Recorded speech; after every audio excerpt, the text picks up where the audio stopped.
So, I popped into High House Insurance to see if they could quote for my house insurance rather than using the internet. High House got a great deal. So to celebrate, I bought a posh hairdo. It made me look beautiful, gorgeous enough to become a highly paid model. I then won Celebrity Big Brother. I had an affair with an MP. Now I'm promoting a doll of me that says, "Cool, blimey, you're well fit." Happy things happen when you talk face-to-face with High House Insurance. See if we can beat your home insurance quote from the internet. Find us on the High Street, Selsey, or call 606 552. Hi, this is Selsey Internet Radio. My name's Keith Barnes and I'd like to welcome you to this week's podcast. In this week's programme, Tallulah visits Selsey Community Nursery and we hear a programme written and produced by some of the children there. That's rather special. We then go to Hugh, who's talking to Jill Jennings prior to the council meeting discussing the Asda/Pye development. After that, we'll go over to Hugh, who's talking to Andy Horner of the fire service about the fire cover and recruitment in Selsey. And then Tallulah lets us know what's happening in Selsey for the week commencing the 18th of August. And our final item is obviously one of Hugh's favourites, as always, when we hear from Lyn regarding one of her favourite summer pudding recipes. And we go over now and join Tallulah and John at Selsey Community Nursery. Hello and welcome to Selsey Internet Radio. I'm Tallulah Stephens and I've got a special edition for you listeners today. On Friday the 8th of August, John Fletcher and I went down to the Selsey Community Nursery at the Selsey Centre to record a special radio show. The show was produced by the children at the Schools Out Holiday Club aged 8 and over. It features an informal interview with Andrea, who works at the nursery and is jam-packed with other features and comment sections, as well as some fictional stories you're bound to enjoy. All work is produced by the children from the club, who were a pleasure to work with and all very excited to be on Selsey Internet Radio. So here it is, the finished product. Enjoy. Welcome to SCN. My name's Alice and on today's show we have the news and weather, an interview from Andrea, one of our leaders, and then an advert. Coming up first is the news and weather with Amy, Lou and Matthew. Good afternoon from us at the news team. Earlier on today, the people of Selsey were shocked and surprised when Simon Cow was seen in the co-op buying toilet roll and biscuits. He told other shoppers that he was having a holiday in a tent on the beach. To which the shoppers responded with the song, "We're all going on a summer holiday." Simon Cow said, "It's a yes for me." And now for the weather. We are not around at the weekend, so we don't care, but we will tell you what the weather is like next week. Monday looks bright and sunny. Tuesday looks stormy day.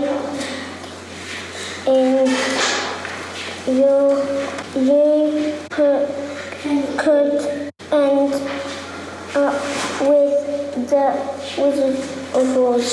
Wednesday it will be raining. Dogs and cats could see some chance of mice and rats. Thursday, make sure you have your eggs in the sun and they will get fried.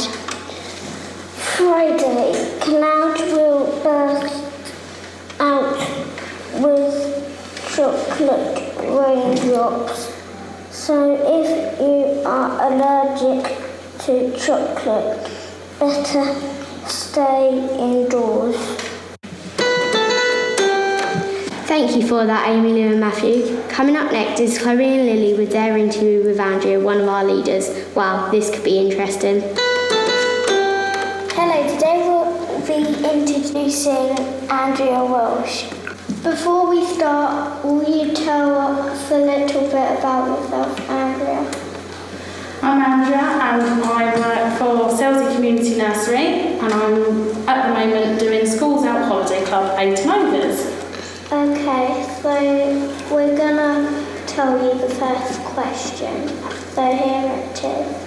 What is it like at Community Nursery? It's very fun. A day-to-day basis is very, very strange because there's new children and no activities.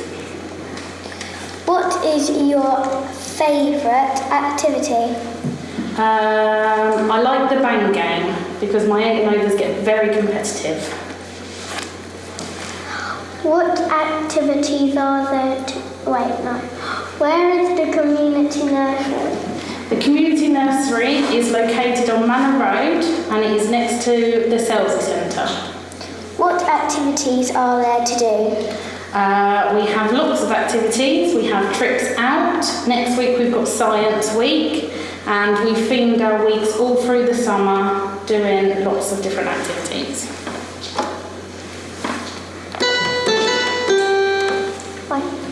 How many days a week is community nursery open? It's 5 days a week. How is the food? Fun. When it wants to be. Who made Selsey Community Nursery? There is a group of mums when the nursery before closed and they put together a committee and they now run the nursery along with my manager and then us guys. How does the nursery look different? It's had a paint job and the vibe's different. There's different children, different staff. Things are a new, younger, hip Selsey Community Nursery. How many rooms are there for the children to go in? We have 3 rooms. How many kids are there? Throughout the nursery during summer holidays, we've got 36, but when term time kicks in, we'll have a lot more. Thank you for joining us today. We really enjoyed it. See you soon. And You're welcome.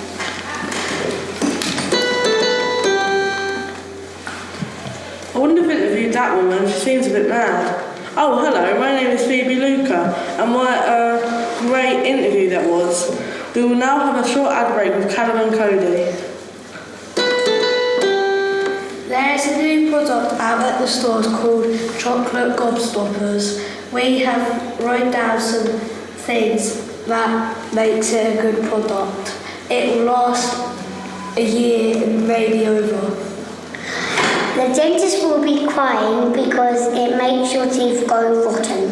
It tastes like chocolate as hard as rock. Don't bite it because all your teeth will fall out. The best chocolate makers only know the recipe. You can buy them in any shop in the whole wide world.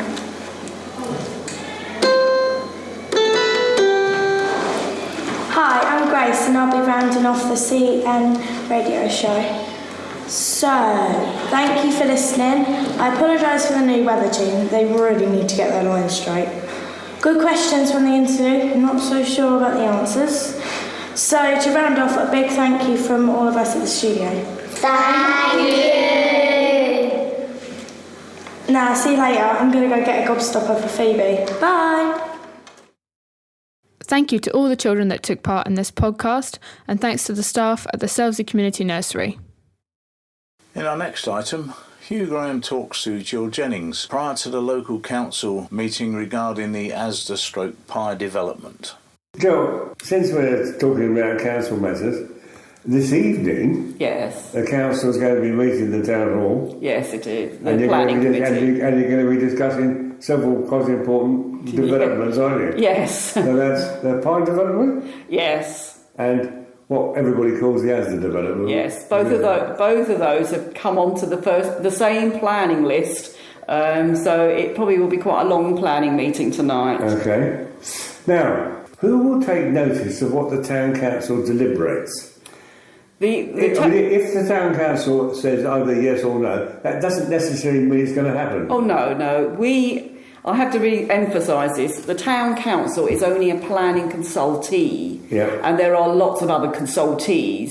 The Environment Agency, Highways Agency, West Sussex County Council, Southern Water. All these are consultees, so they're asked for their opinions and facts and figures. So however we deliberate, it will then go to Chichester District Council, who are the local planning authority, and it will be their decision, taking on board everybody's comments, including residents. If you look on the website now, people have already sent in letters of support and objection. Particularly the Asda one, it looks about 50-50 at the moment. I think, well, that's what we've discovered too. Yes. With perhaps a slight bias in favour of it. Yes. I think most people want a petrol station. Yes, and possibly the hotel, because we were talking earlier about Medmary realignment. We've got to attract the tourists here, and on some occasions there aren't any beds to be had in Selsey. Well, I know Seal Hotel's full. They've got, I don't know how many bedrooms they've got, but Kiki tells me that the nearly always full. That's right, and you've got St Andrew's Lodge as well. And yes, I mean, especially on certain weekends, your Goodwood weekends, and there isn't anywhere, so we want to encourage people to come to Selsey. All right. Now, tell me about the Pye development. As I understand it, there's all sorts of rumours circulating in the village. Always are. Yeah. Now, as I understand it, you own the field? No, the Town Council does not own the field. Okay. Pye owns the field, the whole field Pye owns. Right. And under the last development that Pye did, he leased the Town Council a part of that field for... What, in perpetuity? No, it's to 2052, I think. Right.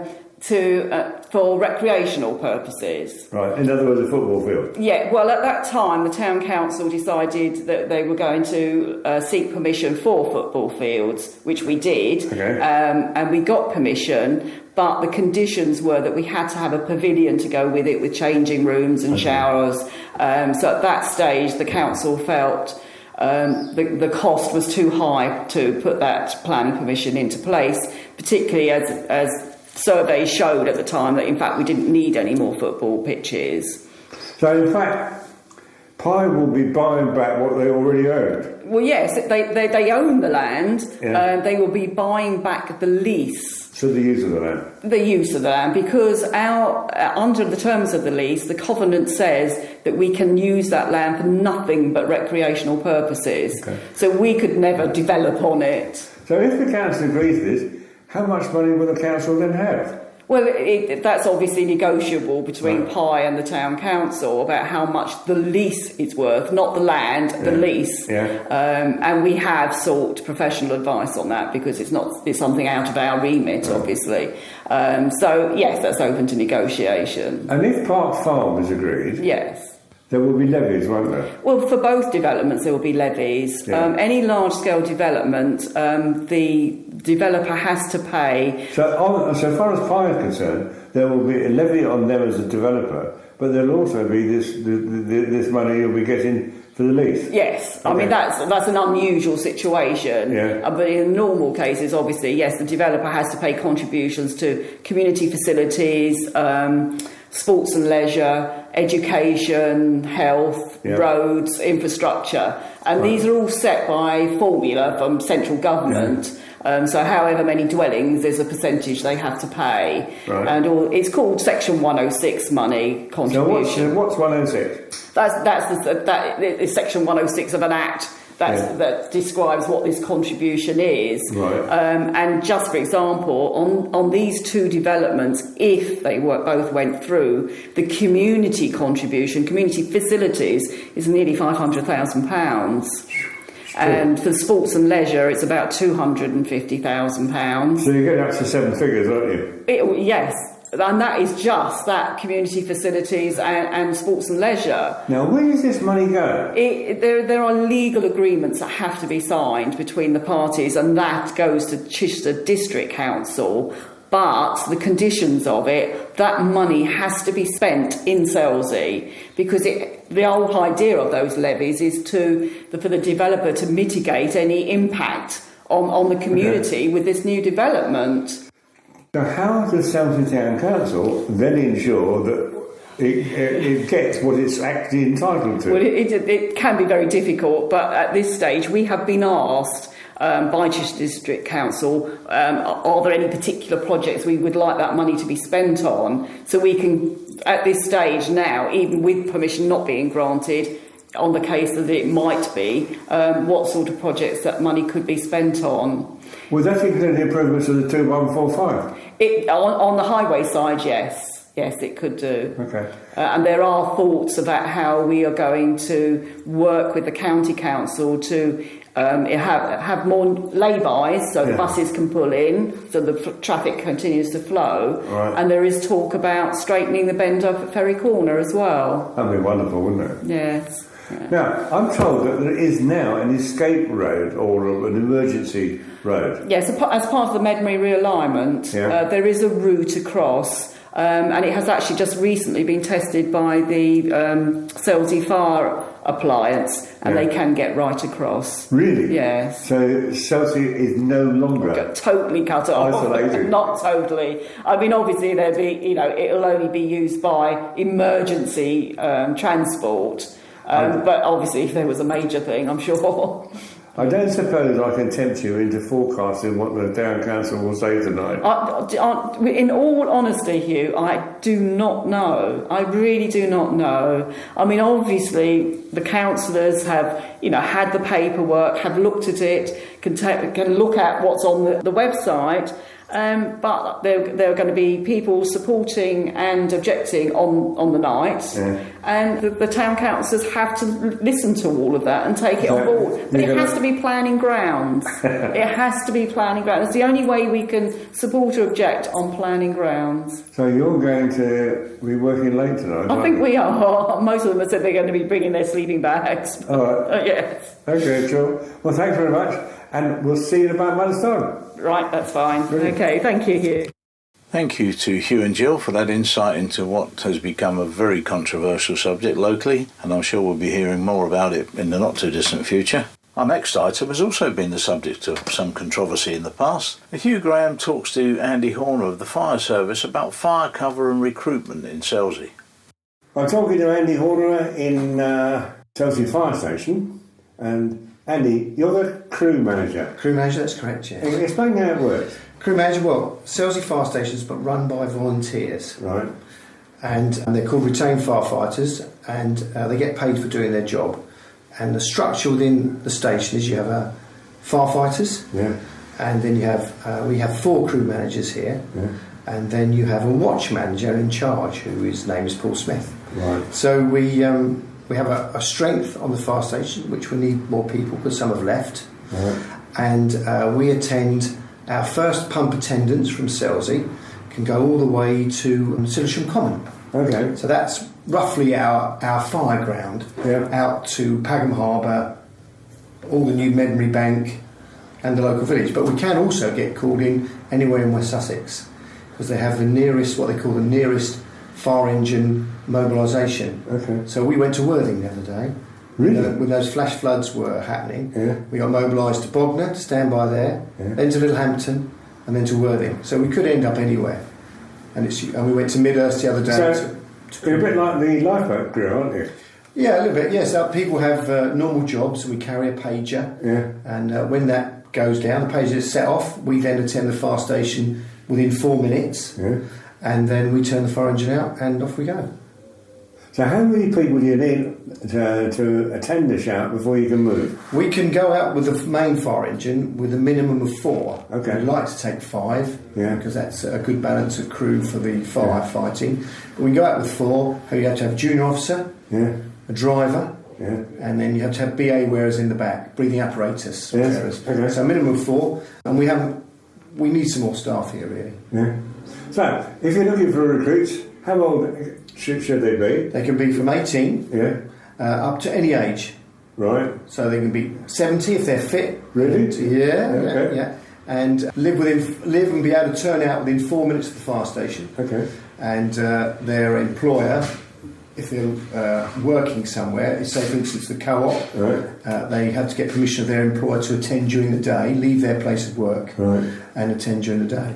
And they had to pass physical tests, educational tests, and then you're sent away on a health and safety course, basic. Then you do a initial 2-week initial course, and you come back to the fire station. But do you get to ring the bell? No, we don't have any bells anymore, unfortunately. So what about the siren then? Yeah, no, the siren's gone from the fire station. So how do you clear the road then?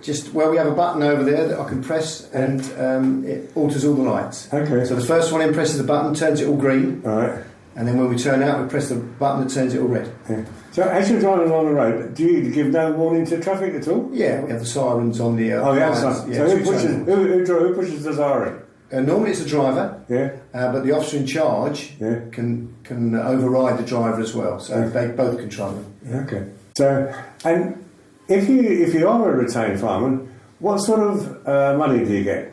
It all depends on what contract you sign up to. Okay. So I think you get paid a retaining fee. I do 40 hours a week, Monday to Friday, 9 to 5, and I get about £200 a month for doing that before tax. If you do longer than that, you get more money. Okay. And then if you're able to, we're paid for training nights on Mondays, hourly rate, and then you're paid for turning out to a fire. You're paid for doing additional training courses throughout West Sussex, which you have to do through your career anyway. And you get paid even if you miss the fire engine, so it's not bad.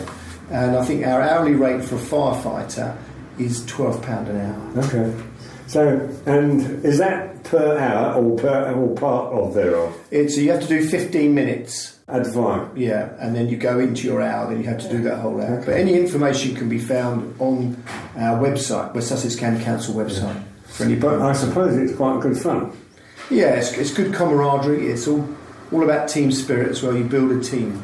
And it's one of the big things in firefighting. And also, you did quite well in the raft race recently, didn't you? They did, yeah. I didn't see what they did this Sunday because I wasn't here. Did they win it this Sunday? No, they didn't win it, but they did very well. Yeah, they have won it in future years. So yeah, they've done it. Yeah, build the raft. We keep the raft outside the back. We try and get involved with all the village. We do.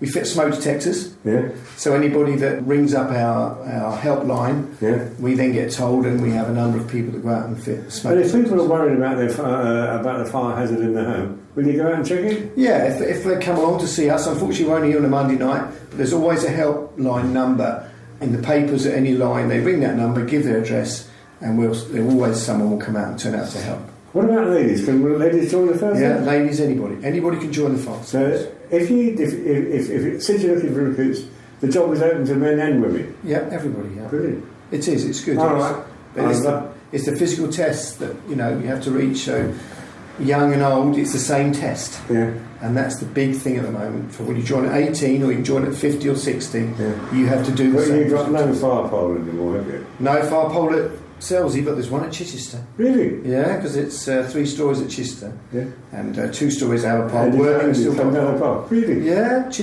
Crawley's still got a pole. Yeah. Lovely. Got to hold on tight. All right, Emily, thanks a lot. I'll make sure you get another few recruits. Oh, that'd be good, thank you.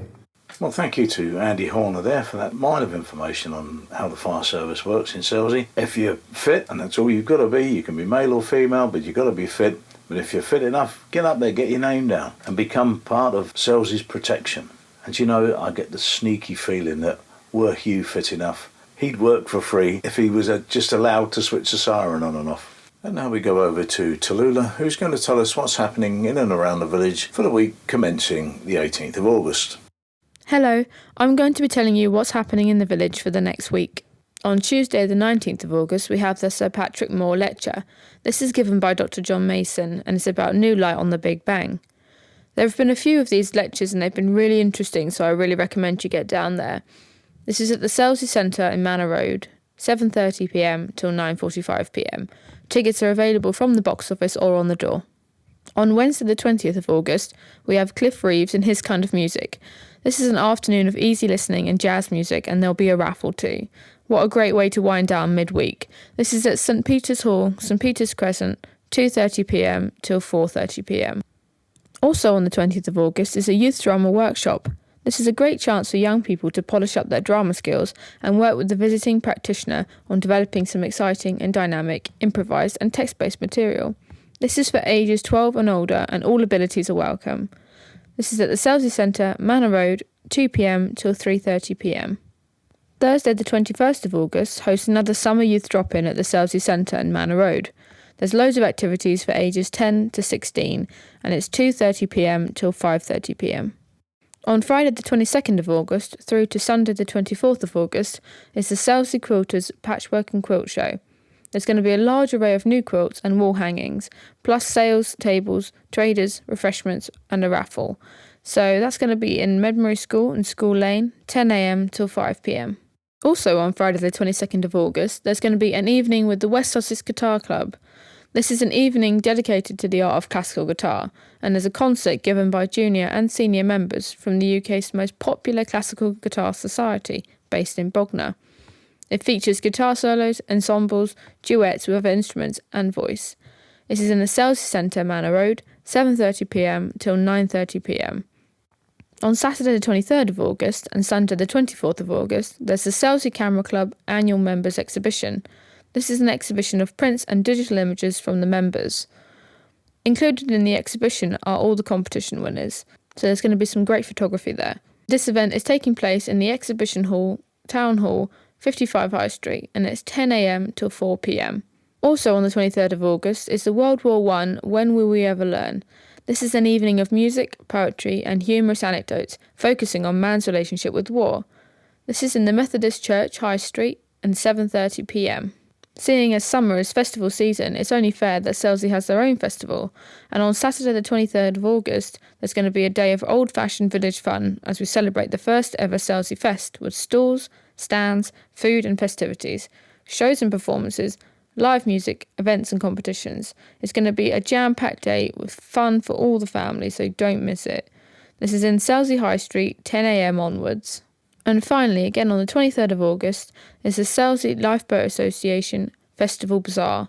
This is selling RNLI souvenirs, quality bric-a-brac, jewellery, books and a raffle.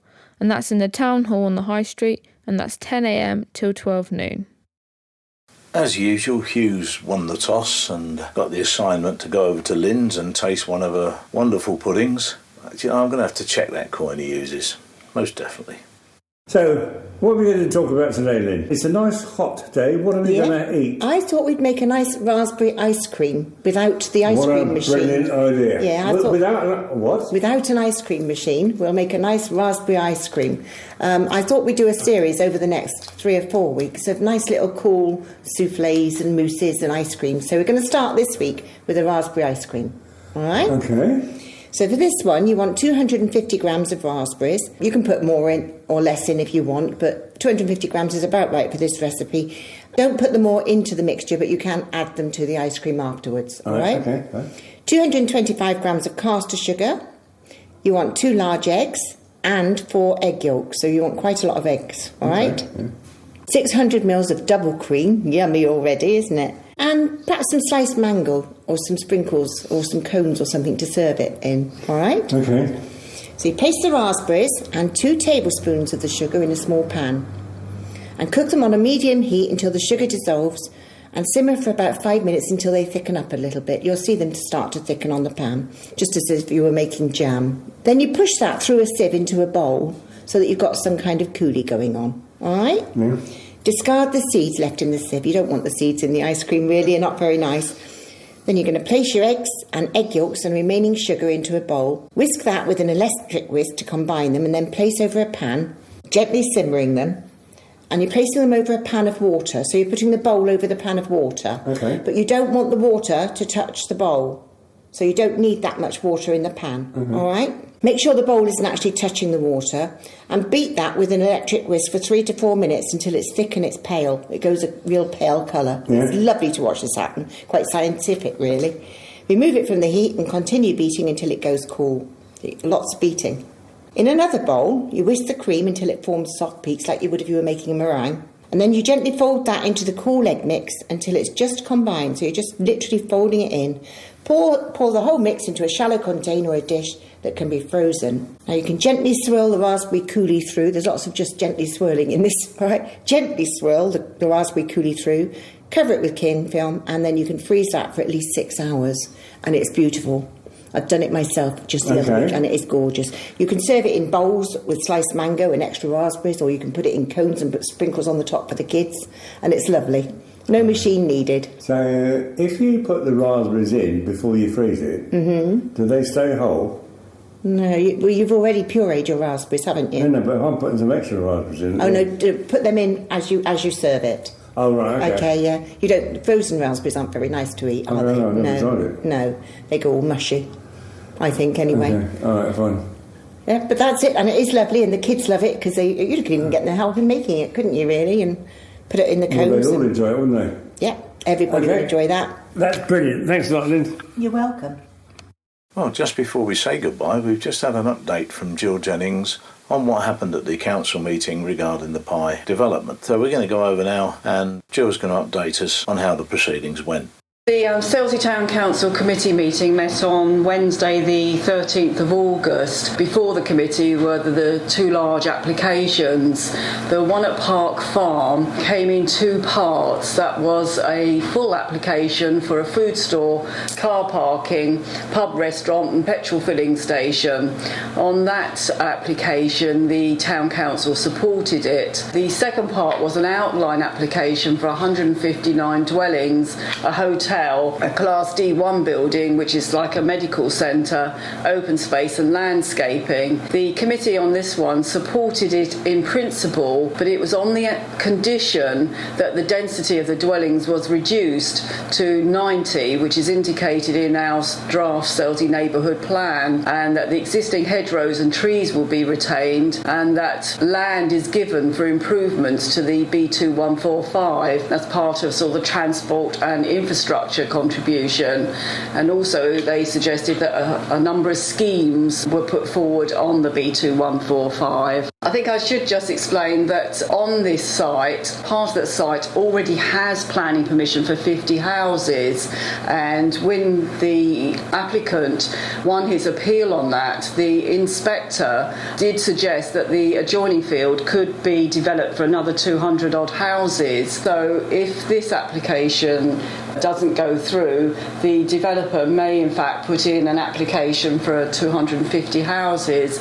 So to a certain extent the Town Council, their hands are tied on this one, because the inspectors also already indicated that this land is ripe for development. Also at that planning committee we also looked at the Driftfield application for 110 dwellings.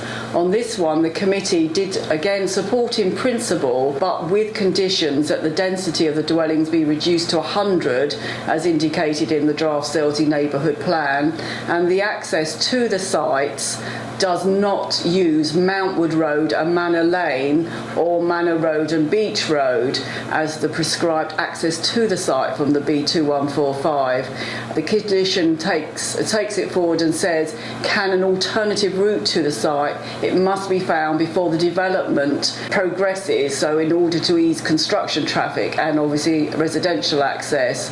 And also part of the condition was also to form schemes to help on the B2145 to mitigate any of the problems that any further development will bring. Again, I should point out that this applicant has already been to appeal, and the inspector has already again indicated that 100 dwellings on this site would be permitted. So again, the Town Council hands are tied because it is national policy and we have to look forward to that. The Town Council is supporting this, but hoping to gain as much community facilities from it as possible. Working with a developer, we have looked at various schemes that we might be able to help Selsey in mitigating some of these issues that will arise from the impact. Well, thanks for that, Jill. I'm sure we're going to be hearing an awful lot more of that in the coming months. Right, just time to say goodbye now and say thank you to Hugh Graham, to Tallulah Stephens, who edited this week's podcast, and to our contributors, and also to our sponsors. And we look forward to seeing you again next week. Bye for now.